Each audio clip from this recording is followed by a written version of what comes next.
New Tradition Homes was started in 1987 by a father and 3 sons, and currently today it's owned by 2 of those sons. And it was a family-run business from the beginning, and it is today. And even in the company today, of the 50-some employees, there's a lot of family members and extended family members that make up the company. And so it's a very tight-knit organization.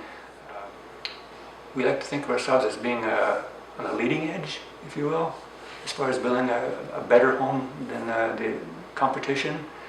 We may not be on the bleeding edge, but we're on the leading edge, trying to lead the pathway of high performance in this region here. And Kelly, the vice president I mentioned earlier, has this saying that give your house that you're building the mom test.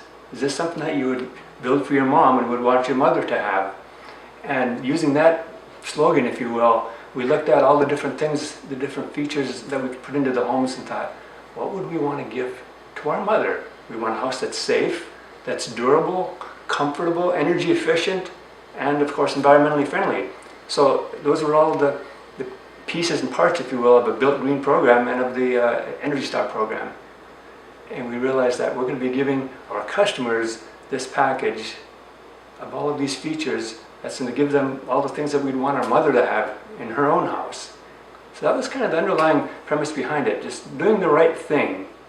So we've been on this journey for quite some time, since 2003, 2004, and in 2006 when we started the Energy Star program. Every home since then, 100% of our product has been built to Energy Star standards. Energy efficiency actually is fairly high on their list. If it's explained to them the features that we're putting into the homes, and that we're a high performance home builder, they get it. They get savings each month. If there's house builder A and house builder B, they're both building the same product, same size house, same features inside, but one is going to save them a little bit more money each month, they're probably going to go to that builder. So they get that. But the challenge with educating the buyers is having a sales staff that understands the product that we have. And if we can do the proper training to the sales agents and get them to understand all of the features that we put into the homes, then that gets translated to different benefits to the buyer. And in that regard, the buyers do understand. But again, it's a relationship between the agent, sales agent, and that buyer that comes in the door. That's kind of the key right there, asking the right questions to the potential buyer. The experts say they should be able to ask about maybe 5 to 8 questions, maybe 10 questions, and take maybe 10 to 15 minutes. But first of all, you would want to ask the buyer permission. Is it okay if I ask you for questions? And that's where you start in and start finding out what are their needs. If you ask the right prying questions to get at what their needs are, then you can find out if we have some of the solutions that we can pass on to them to fulfill their needs. Starting off with the shell of the house is one of the probably the biggest impact you can make as a builder. Doing the right shell, because that's something that you've got to get right from the beginning.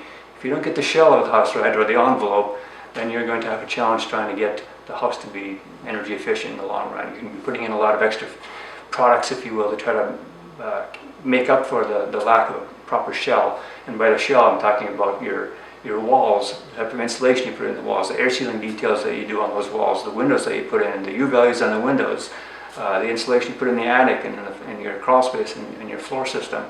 All of those, that component, those are the things that are very hard to change after the fact once the house is built. So looking at new product development, that's one of the roles that I am responsible for. We'll take a look at, first of all, is it a proven product? Is it something that's out in the marketplace already, or will we be the first ones to actually try it? And so once we establish that it's a product that is a viable product that could help us out, that's been proven elsewhere, then we'll take a look at the costs involved in it. Is it something that if we were to test it out and it works good in our homes, can we put it into the homes in a production level and make it cost effective? It's a careful balancing act, really, getting a house to a threshold of where the Energy Star program wants you to be, which is 3 air changes per hour, and then getting down to the passive house level of a 0.6 or even under 1. And the challenge comes in is, are you providing the proper ventilation in the house? If you don't have the right ventilation, that's when you can run into some real challenges with having a house that's too tight. So we've tried with our own in-house employees, our supervisors and our assistant supers in the field, doing different strategies in tandem with our installation contractor who does the primary air sealing. We've adopted doing some additional measures ourselves in-house to try to get the houses really airtight. And we found that we were struggling in some areas, and we were trying to be at under 3 air changes per hour on every house. And for the most part, we're hitting that goal, and we're down around 2.5 in a lot of homes. Then some of the homes were struggling, so we started looking around. There's got to be some other product out there that can help us get over that hurdle of getting down to the right air changes per hour. Nevertheless, we started off at 2.5 air changes per hour when we were set up, and after about it was about an hour and a half of the spray, the mist going through the air, sealing up all the cracks and crevices, we ended up with somewhere around a 0.7 air changes to 0.6 air changes per hour.